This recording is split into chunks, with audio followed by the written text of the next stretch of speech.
तो सांग मैंने तेल आने मु तेल मिल जाइए हेले तेल राति अध जाए जगि बोली मु भाभी नी। तो हाई सांग मैंने पुणे को मोर मिनी ब्लॉग को आपण मानक स्वागत जनाची।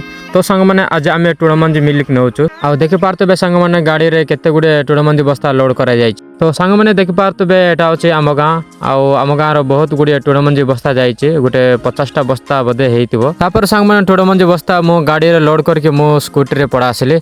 आउ सांगने देखंतु मु हेले 2टी डब्बा धरके जाउची। तो किछ समय सफर कला पर मु पहुंच गली तेल मिल को आउ देखली जे तेल मिल रे बहुत लोक भीड़ मध्ये अछंती आउ मो भीड़ देखि मु तो बाया हे गली। तापर सांग माने टुणमंजी अनलोड करके देखला बेले को मिलटा स्टार्ट हो नथिला आउ किछ गुटे प्रॉब्लम मध्ये थिला। तो सांग माने मिलटा भलो करके स्टार्ट कर देले आ एति मध्यरो गाड़ीटा पंचर रखी आमे बाहर पड़लो शहर टिके बुलवा पाए।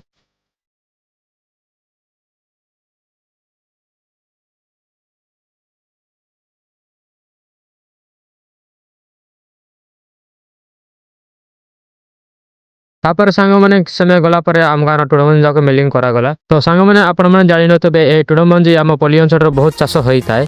एही मंजीर तेल आम पल्ली अंचल लोक माने मध्य खाद्य रे व्यवहार करि तांती। तो सांग माने एही टुणमंजीर तेल आपण जदि खाइतिले कमेंट रे निश्चित जणाइबे। तो सांग माने मोर वीडियोटी एट्रो शेष करवाक जाउची आ मोर ब्लॉग टी भल लागतिले गोटे लाइक शेयर कमेंट कर देबे आ मोर इंस्टा पेज टिके फॉलो कर देबे।